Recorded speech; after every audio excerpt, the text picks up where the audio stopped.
Alfa Bravo, masuk. Bila ada gosip masuk, sepantas kilat Cik Koci masuk kereta. Gosip dalam kereta.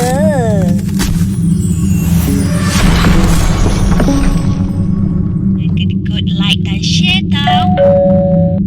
Assalamualaikum dan hola semua. Selamat datang ke Cik Koci Channel. Jom.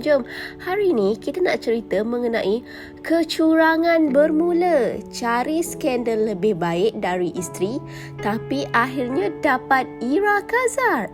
Apa kena-mengena dengan Ira Kazar ni kan? Okey, jom kita tengok apa cerita. Kuala Lumpur. Suami lebih tua atau lebih muda bukan persoalan utama, sebaliknya kematangan diri dan fikiran.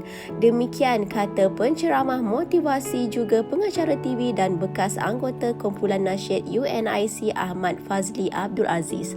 Fazli berkata perkara yang paling penting dalam mengemudi perkahwinan ialah lelaki harus matang sebagai pemimpin dalam mengendalikan cabaran rumah tangga, menguruskan emosi dan ketika membuat keputusan.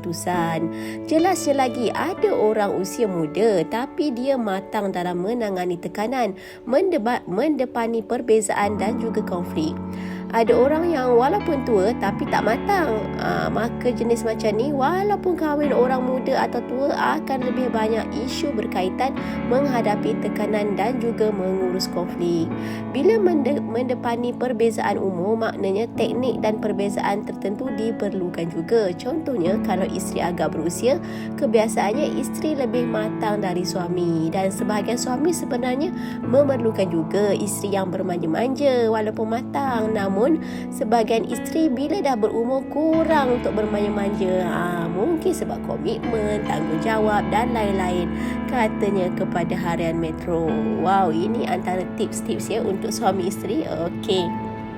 Dan Fazli berkata ini kadang-kadang menjejaskan hubungan sesama pasangan di situ. Kalau suami lebih tua, isteri lebih muda itu biasa. Cuma cabarannya isteri muda, dan kalau dia tak matang, ketenangan atau kebolehan seorang suami untuk meredakan situasi fikiran tidak matang itu. Dia nak bermanja dan sebagainya. Mungkin pada satu tahap boleh diterima, tapi pada sesetengah suami yang lebih tua nak yang tenang-tenang dan rileks saja. Tapi suami tetap perlukan isteri yang manja. Ingat tu korang, suami tetap perlukan isteri yang manja.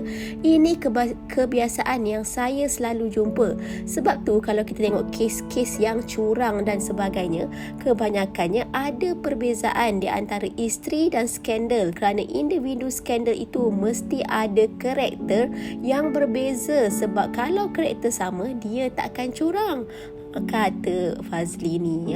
Betul juga kan? Dan Fazli berkata sebagai contoh, mungkin apabila sudah lama berkahwin, pasangan banyak fokus pada isu serius seperti hak dan tanggungjawab, fakta dan data. Cerita berkisar siapa nak bayar yuran serta siapa uruskan itu dan ini, tapi kurang bercerita soal perasaan. Skandal pula banyak bercerita pasal emosi, sayang dan cinta, pasal gedi, manja-manja dan mengenai hubungan seksual, katanya, yang juga kaunselor berdaftar dengan Lembaga Kaunselor Malaysia. Terdahulu Metro Ahad hari ini melaporkan kebahagiaan dikecapi beberapa selebriti wanita berusia yang kini menyulam bahagia apabila bertemu jodoh dengan suami lebih muda. Antaranya pelakon Jasmine Hamid 49 yang berbeza 12 tahun jarak usia dengan suaminya, Nazmir Abdul Rahman 37, diikuti Syura Badrun 37 yang jarak usia 8 tahun dengan suami Farizat Ismail 29, serta Zizi Kirana 38 dan suaminya Yusof Bahrain 31. So macam mana gadis-gadis di luar sana nak cari suami yang muda-muda ke? Semoga perkongsian daripada Ustaz Fazli ni memberi panduan untuk kita dalam kehidupan berumah tangga. Dari subuh, Cik Koci bagi gosip terbaik semestinya dalam kereta. Terkadang mengejutkan. Sampailah ke malam. Jangan kedekut like dan share tau. #sepantas kilat.